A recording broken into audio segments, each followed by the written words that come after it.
Hey YouTube, Tara Jane here. Um, let's see if I can do this video without making crazy noises near the microphone. Sorry about the last video, but I think because it was just so raw and stuff, I didn't really want to try to redo it. So yeah, I know it sounds terrible, but I left it in there. um, So today was my first day with my new therapist, and she's really nice. I really liked her. She specializes in eating disorders and I think substance abuse, which doesn't really apply to me. Um, so during our first 50-minute session, we kind of go through everything. So I go through my past eating behaviors, my current eating behaviors, past trauma kind of stuff, and yeah, she seemed really helpful. She's around my age, so that's kind of cool. She recommended the books Intuitive Eating and Health at Every Size, which I know is really big in the body positive community. Yeah, I don't really fit into that community because I'm not very PC. I really don't think that the world needs to change to fit me. I really think that I need to deal with my issues. And yeah, everybody should be safe, physically. But the thought of safe spaces where people aren't allowed to exchange ideas, I think is kind of damaging. Um an open discussion is really important. And if people are upsetting you, then you should be able to talk to them. And if they don't respect your wishes kind of thing, then you should be allowed to remove yourself from the situation. But to just assume that everybody's going to apply to everything that everybody else does, it's impossible. Because this whole trigger warning thing annoys me, because at least for me, my PTSD is triggered by the stupidest things. I could watch To the Bone and be like, oh, I really want to get better. It doesn't trigger me oh, I want to be thin. But something as little as it's not the same trigger, but the smell of something will remind me of past trauma and past abuse. And so I can't expect there to be a trigger warning on Old Spice kind of a thing. Genuine PTSD, there's not really a rhyme or reason for certain triggers. And I feel people use that label a lot when they kind of just mean anxiety and overall uncomfortableness. I could be wrong, but at least that's what it seems like to me. And I've also come across people who kind of like to compare traumas in a way. When the whole Me Too thing was happening, I made a comment that sexual harassment doesn't really belong in the same category as sexual assault. And a lot of people jumped down my throat. And I just kind of said, being catcalled isn't quite the same as being raped or being molested. And they said it is. And that really irritated me because I have been both. And I can tell you, it's not the same. So yeah. Part of the treatment that she's talking about is at least weekly therapy. And she's gonna try to get me into an intensive outpatient program. She's checking with my insurance and stuff. I guess based on some of the stuff, the questions that I answered, she thinks it would be beneficial.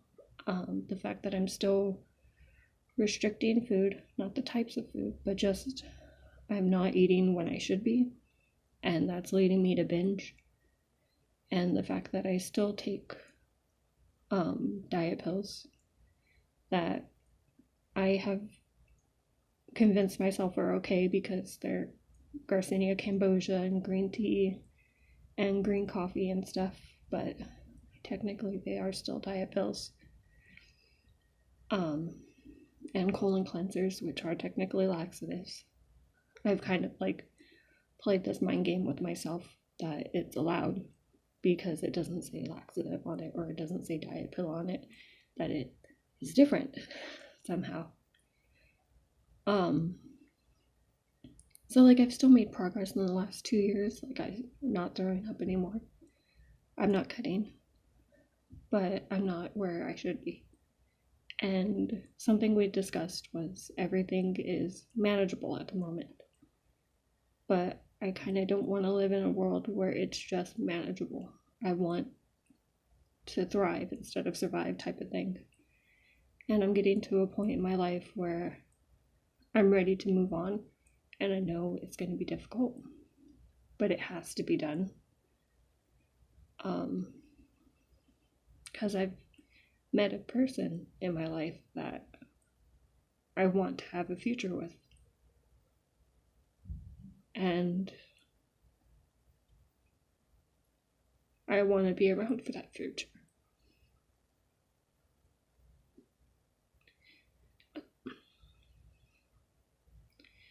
Not just physically, but also mentally and emotionally.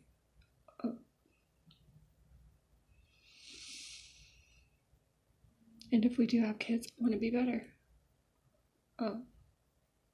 Physically and emotionally. I want to not only be able to have the child, but be okay enough to be a good mom.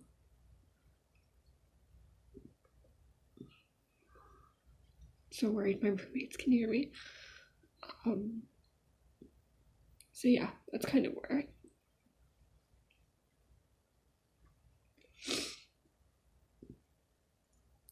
sorry.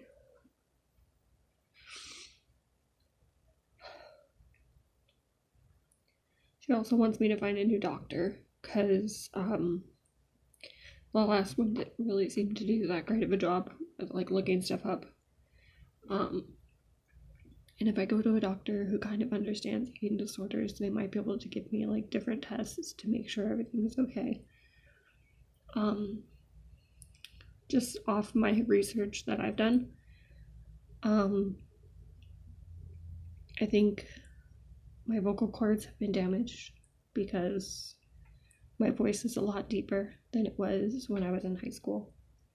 A friend of mine who hasn't seen me since high school said I sounded really different, that my voice was a lot deeper. And I was watching a Katie Momsey? I can't remember how her last name, but I was watching one of her videos, and that is a side effect of bulimia, is vocal cord damage. And I think I have issues with the muscles in my colon, because it's not like I need like adult diapers or anything, but there have been a couple times I haven't made it to the restroom, and pretty much now there are times where when I have to go now. And I was reading, or I think it was actually in the same video, that's also a sign of the laxative abuse and stuff. And then the therapist told me that people who had a history of anorexia, which he seems to think relates to me, because I had gone from 143 to 113 in like 3 months, and it was only a couple pounds away from like the anorexia BMI. But basically just the extreme starving can cause people to have high cholesterol later on in life. So there are signs that my body is somewhat damaged from what I've done. So seeing a doctor who listens and can understand that might be beneficial. So yeah. And she basically said it's going to get worse before it gets better, because if I'm going to address the trauma stuff, I'm going to have to address the trauma stuff. So talking about it, all that stuff. But what she was saying with like the outpatient program, basically it would be her, a psychiatrist, dietitian, nutritionist, and then also an EMT kind of person, which is eye movement therapy, where basically when you're talking about the trauma, they have certain activities that you can do that kind of rewire your brain a little bit. So you can start looking at the trauma a little bit differently, a little more logically. So yeah, I think if I get into that program, it would probably really help, because I've never done a program or anything. I've always just tried to do individual therapy, and it's never really done what it should. So even though it's not bad now, it's not where it should be, and I know that's because it's just I haven't gotten the right help, and I haven't accepted the right help. I was offered this kind of stuff a couple years ago, maybe 3 years ago, and I didn't take it. I think it was actually 2 years ago. Yeah, because that was when in Seattle. I don't know. I think it was a couple years ago that I was offered IOP, and I didn't take it because I just figured I was gonna kill myself anyway, so it didn't matter. So instead of like reaching out for help after that, I didn't, and yeah, it was just bad.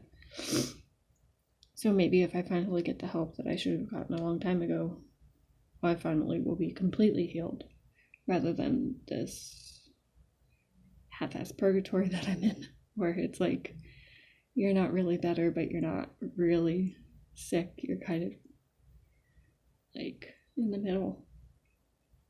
And she seems to still think that I have an eating disorder, which I probably still do. Didn't specify which one. I'm guessing like EDNOS or OSFED or whatever it's called now, or binge eating. But probably because of the laxatives in the diet pills. I don't know. I hope it's not still bulimia, because I don't know. I feel like that one's the worst diagnosis because people understand anorexia, at least a little bit. I don't know. I've just had the bulimia one for so long, I don't want it again. So I know none of them are really better than the other, but hopefully I can get this program and be fully recovered eventually. And until then, I just have to keep working on it. And my goal for this week, according to her, is to see how long I can go without diet pills and just keep track of when I'm eating, like what meals I'm skipping, basically, if I'm skipping breakfast or lunch or dinner. Because when she asked me this question, I honestly couldn't answer her because I didn't know. I know I skip breakfast a lot. She asked if I use coffee as a substitute for breakfast, and I said yeah. Apparently it's not good. So yeah, hopefully I get this program and I can get this party started, basically, because I know if I'm gonna get through all these issues, it's probably gonna have to be an intensive type of thing. But if I don't, at least I have the weekly therapy. So, and this video has gone on long enough, and if you stuck around, I really appreciated it.